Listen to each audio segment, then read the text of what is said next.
everyone and welcome back to my YouTube channel. So I can't believe we're at part 8. Holy fuck. I'm still just like, how are we already at part 8? I said this in part 7, but like, holy shit. This series is going by so fast, and so many of you guys have said that these videos are really helpful, which makes me so happy. It's the entire reason that I'm doing this, and I really hope that I can continue to help you guys make the most out of the beta reader process. So today, we're going to be talking all about what is an introduction document and how do you make one. So, similar to my last video, this video is going to be split up into 3 parts. First, we'll start with talking about what an introduction document is, and then we'll talk about what to include in yours. And lastly, we will talk about formatting. And if you have any more questions about the introduction document or about anything else regarding the beta reader series, comment down below and I'll be sure to answer any questions that you have to the best of my abilities. So, first of all, what is an introduction document? An introduction document is basically just what I call a document that you send to your beta readers that just explains the process. And this is just a really good tool because instead of trying to make sure that you tell each one of your beta readers a bunch of things, you can just send them a document and it will just list all the shit out for you. And your beta readers will probably still have questions about the process, but chances are a lot of the questions that they would have are going to be answered in this document, which brings us to part 2, which is what the fuck do you include in this document? So I'm going to list everything that I include in my personal introduction document, and if you want an example of one, feel free to email me at authorkyliekeeling@gmail.com, and I have no problem sending you mine. I just can't link it in the description because it's a PDF on my computer and you can't really insert those in YouTube videos. Sadly, I know, it sucks. But yeah, email me and I have no problem sending you mine if you would like an example. The first thing that I talk about on this document is how the process works, and this is going to be probably the largest part of this document because chances are that's the main thing that you need to communicate with your betas. And I would just talk about if you are going to be doing interviews or questionnaires or both, and basically just how the overall process works as a whole. Number 2, if you are hosting your beta process on Discord, which is what my last video in this series was about, I will have the playlist and that specific video linked down below if you want to go and check it out. But if you are using Discord, make sure to talk about how the platform works just in case any of your betas have never used Discord before, and make sure to talk about which each of the channels are for, just so that your betas can have just like a quick guide to where they would need to go to get information on certain things. That way they don't have to go through every channel and try and figure it out for themselves. The third thing that I would mention is what questions you will be asking and why. A lot of people, I don't think, really think about to mention this in an introduction document, but I like to, just because in the past I've gotten questions from my betas about why I ask certain questions that I do, so I do think that it's worth talking about.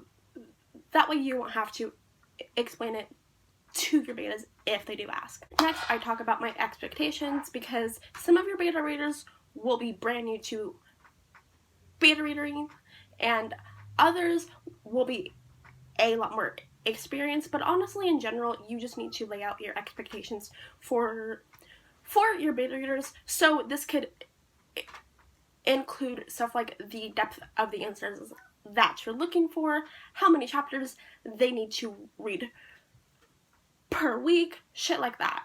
Next, copyright. Make sure to mention that your book is copyrighted and that if they try to steal it, they will be fucked. So I'm not going to get too much into that topic right now just because I do have a whole video planned about that, but just know it's very, very uncommon for it to happen. But don't worry, I've got a video coming out in the future about that. Next, I would mention if your beta process is casual or formal. I personally would recommend to have it as a very casual process because most of the time if your process is casual, then that means that your betas are comfortable and thus they are going to be more comfortable to provide you with more honest and more helpful feedback. And next, make sure to mention that your betas can't talk with anyone else about your book. The one exception that you might make is if you have a beta reader server like I do, because I mentioned in my document that they can talk about my book inside of the server in the appropriate channels, but outside of that, they cannot talk about my book with anyone. And make sure to mention that your betas can quit at any time, just so that they know that they can just message you and be like, hey, this book sucks, I don't want to read it anymore. Or they could be like, hey, my life is hell, I don't have time for this, I'm out. Just make sure that they know that they are more than welcome to be able to quit, because then they might be less tempted to ghost you like a lot of betas unfortunately do. And lastly, just basically mention anything that you want your beta readers to know, and this can also include like questions that you got a lot in previous rounds, because that just makes it easier on you, because that's less questions that you have to let your beta readers know, and it gives them a clearer idea of the process and how everything works. But that's everything that I mentioned in mine.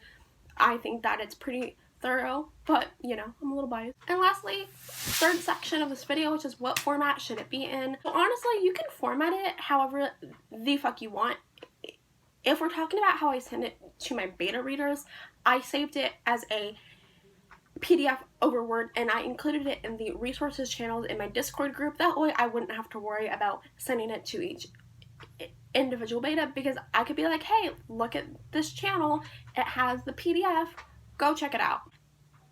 And then if we're talking about like the document itself, I just had a numeric list, and then I had bullet points for the stuff that had especially like really long stuff to explain. For example, when I explained how the process works and like the Discord group thing, I used bullet points for that, just so that it was a little bit less overwhelming to read. And again, if you would like an example of a beta reader introduction document, feel free to email me and I can send you mine if you would like an example. I am definitely someone who does really good with seeing examples, so I totally get how frustrating it can be to not have examples to go off of. But again, what I included mine isn't necessarily indicative of what you need to include in yours. It's really just a personal thing, and it really just depends on your beta process. And lastly, before I close out this video, I just wanted to say something that didn't really fit in like any of these categories about your introduction document, and that is that I would recommend for you to have a few people read it out for you. So I actually had two of my beta readers who I already knew because I was friends with both of them. I had them read over my introduction document, and I just asked them if everything there made sense and if they thought that I should add something or change something, and they actually found some typos, which was great because I could fix them so that there's just less typos, and obviously that's a lot more professional if you don't have any typos and shit like that. So I would definitely recommend for you to have some people read over your document if you can. It can totally be a huge help. So that is all that I have for you guys today. I hope you enjoyed today's video, and if you did, please give this video a big thumbs up and hit that big red subscribe button down below and turn on those post notifications so that you know every time that I upload. Hope you enjoyed, and as usual, if you have any questions about the beta reader process, or if you have requests for a future video in the series, comment them down below. I would love to hear them. Sorry, I'm like losing my voice. This is like the third video I'm filming today. And I will see you in my next video. Bye.